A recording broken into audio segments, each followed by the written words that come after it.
बुंदेलखंड उत्तर प्रदेश के साथ और मध्य प्रदेश के 6 जिलों से बना एक ऐसा भूखंड जो समृद्ध है लोक कला, परंपरा और साहित्य से।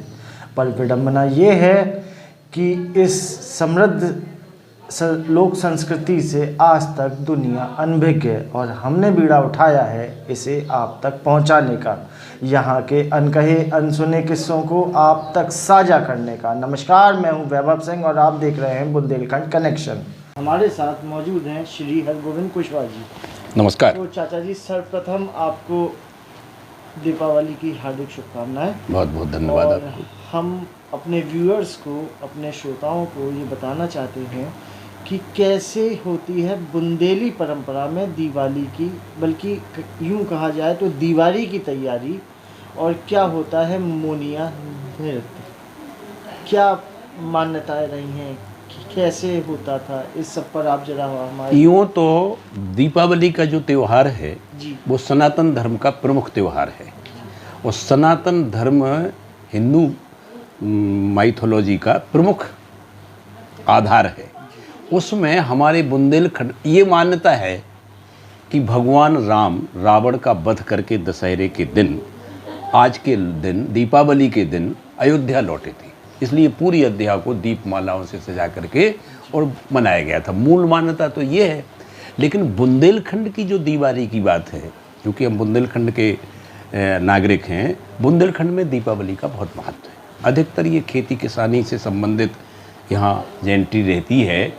तो दीपावली में दशहरे के दिन से ही, दशहरा जिस दिन होगा है, दशहरे के 20 दिन बाद दीपावली आती है। 20 दिन तक पूरे ये एक तो ये फसल आती है खरीफ की, मूंग, बाजरा, उड़द, ज्वार, तो किसानों के चेहरे पे प्रसन्नता होती है और वो पूरे अपने घर को लीप पोत करके और सजा समा करके जिस तरीके से है, उसको पूरी दीपावली का एक इतना उल्लास और उत्साह है, पूरे साल भर किसी त्यौहार में नहीं होता तो दीपावली में होता है। ये बुंदेलखंड की प्रमुख परंपरा है। अभी यहाँ एक कहावत कही जाती है बुंदेलखंड में, मंगलवारी परे दीवारी, हंसे किसान रोए व्यापारी। अर्थात मंगलवार को दीपावली महोत्सव होती है।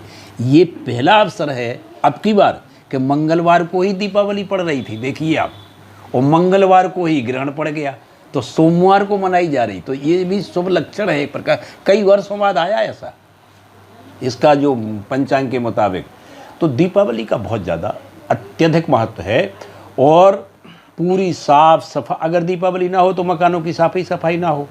दीपावली जलने के बाद सारे देवताओं को, उनको मान करके पूरे नए कपड़े पहनना, परिवार के बच्चों को, सबको, और एक प्रकार से सुख समृद्धि का त्यौहार है दीपावली।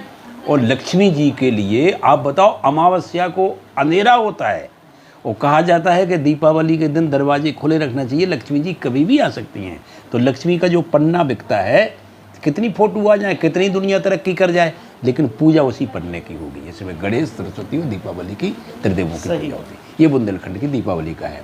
जहाँ तक आपने दूसरा सवाल पूछा मोनिया का, दूसरे दिन गोवर्धन सजाया जाता है घर के आंगन में।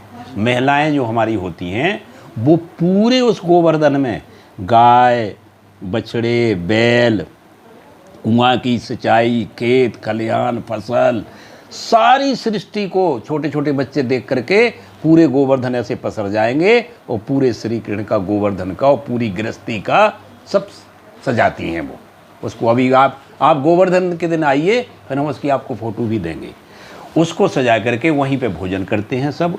उसी गोवर्धन के उसमें जो उनका वो बनाते हैं पेट, उसमें ही दूध दही डाल करके बच्चों को खिलाया जाता है प्रसाद के रूप में उस गोवर्धन को। और उस गोवर्धन की पूजा को वो दीपावली के दूसरे दिन, परमा के दिन मनाया जाता है। इस साल वो चूँकि एक दिन का गैप आ गया, इसलिए 24 तारीख को दीपावली मनाई जा रही है, 25 को ग्रहण है, इसलिए वो 26 को मनाया जाएगा।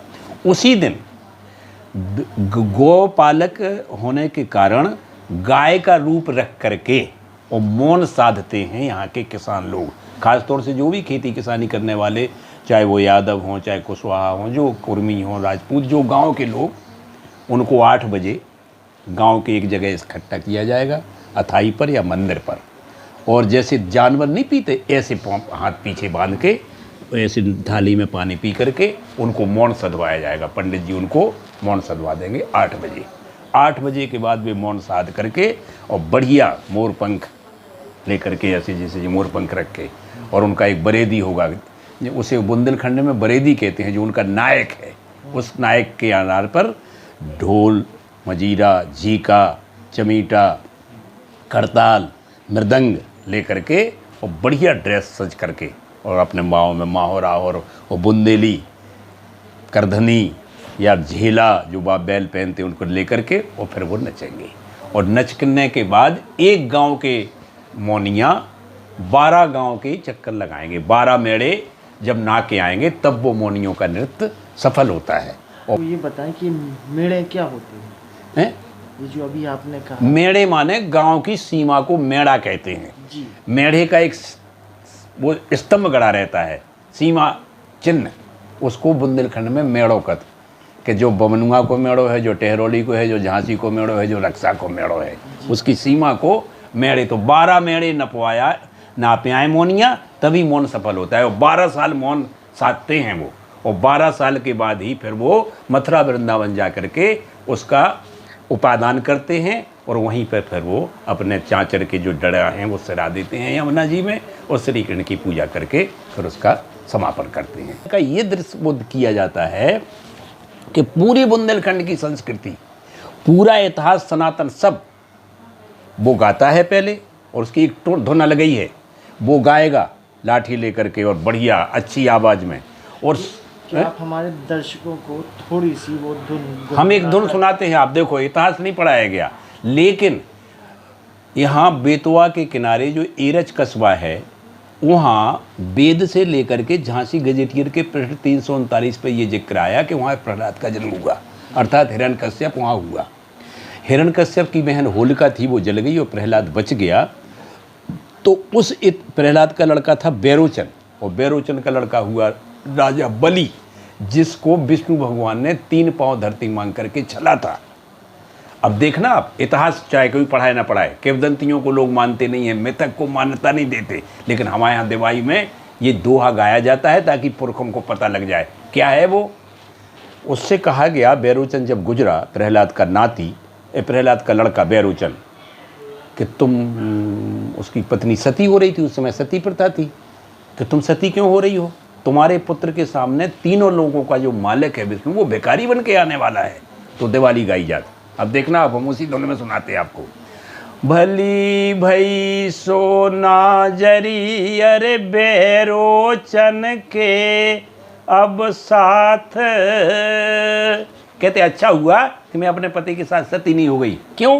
कि ये आश्चर्य कौन देखता कि मेरे सुत के सामने कहूँ हरी पसारे हाथ, और उसने कहा, और नाच गान शुरू हो गया, और बस फिर चाँचर। ये मौनिया का नृत्य होता है, और बड़ा उल्लास, पूरे 8 बजे से लेकर रात के 11-12 बजे तक उसका समापन होता है। गाँव में पूरा गांव नचता है, और एक उत्साह का माहौल। ये दूसरे दिन, गोवर्धन के दिन, बुंदेलखंड में दिवाली मनाई जाती है। भाइयों की कामना करके भाई दूज का टीका हुआ है। बुंदेलखंड का इतिहास इतना समृद्ध है जी, क्या वजह है कि युवा इससे अपने आप को नहीं जोड़ पाते? नहीं, जोड़ युवाओं, देखो जो हिस्ट्री है, अंग्रेजी में कहावत है, इंग्लैंड में एक लेखक हुआ बहुत बड़ा, बर्नार्ड शॉ, उसने एक लाइन लिखी है, public made government they deserve. जनता वैसा ही प्रशासक चुनती है जिसका उसका मन होता है। जनता के मुताबिक ये तो गवर्नमेंट की ड्यूटी है। नई पीढ़ी तो जब जानेगी जब हमारे उसके परिवार के मुखिया उसको जानेंगे। जब मुखिया ही नहीं जाने, शीर्ष स्तर पर बैठे लोग नहीं जाने, अब आचार्य नरेंद्र दामोदर दास मोदी और योगी जी के आने से इन सारे, आप बताओ जैसे, और बुंदेलखंड की बात करो आप, तो बुंदेलखंड में तो वेदों का कोडिफिकेशन हुआ। यहाँ पे एक वाइस चांसलर थे S.K. दुबे, उन्होंने ये किताब लिखवाई थी। इस किताब में जिक्र किया गया है कि यहाँ महर्षि अगस्त आए थे, उनके साथ विश्वामित्र वशिष्ठ आए थे। तो विश्वामित्र वशिष्ठ यहाँ पे कुछ दिनों रहे। वशिष्ठ जी ने गरौठा तहसील में धसान किनारे बीहटगुड़ा के पास तपस्या की, वहाँ से वो चले गए। आज भी उनके नाम पर 2-5 लाख लोग इकट्ठे होते हैं। और वशिष्ठ जी बस गए जालौन जनपद के बेतवा किनारे परासन गांव में। आज भी परासन गांव है। उनके पुत्र शक्ति, शक्ति के पुत्र पराशर। इस किताब में जिक्र है इसका मेरी झांसी में। ब्रह्मांड पुराण के द्वितीय अध्याय के पहले श्लोक में नारद जी ने पूछा शंकर जी से कि भगवान ये बताइए कि कालपी का क्या महत्व है। तो उन्होंने उत्तर दिया शंकर जी ने दूसरे श्लोक में कि हे नारद जी, कालपी के पीछे शक्ति के पुत्र पराशर तपस्या करते हैं। कितने लोग इस बात को जानते हैं? हमने उनकी लोपा मुद्रा और अगस्त की पत्नी यहाँ आई, यहाँ वेदों की ऋचाएँ गाई गई, यहाँ महाभारत लिखा गया, इसमें 1 लाख श्लोक जिससे गीता निकली, यहाँ 18 पुराण लिखे गए, 18 उपपुराण लिखे गए। वाल्मीकि रामायण वहीं कदौरा बावनी में बबीना है, वहाँ वाल्मीकि जी पैदा हुए जिन्होंने चित्रकूट से चल करके और नेमसारन और बद्रीनाथ में 18 पुराण लिखे। तो बुंदेलखंड कोई मामूली धरती थोड़ी है। इसलिए हमारे यहाँ से त्योहारों की परंपरा गई। होली का त्यौहार एरस से गया, और हमारे यहाँ जो दिवाली मनाई जाती है वो हिंदुस्तान के इस तरीके से कहीं नहीं मनाई जाती। तो देखा आपने, ऐसे ही नहीं इनको इंसाइक्लोपीडिया या विकिपीडिया ऑफ बुंदेलखंड कहते हैं।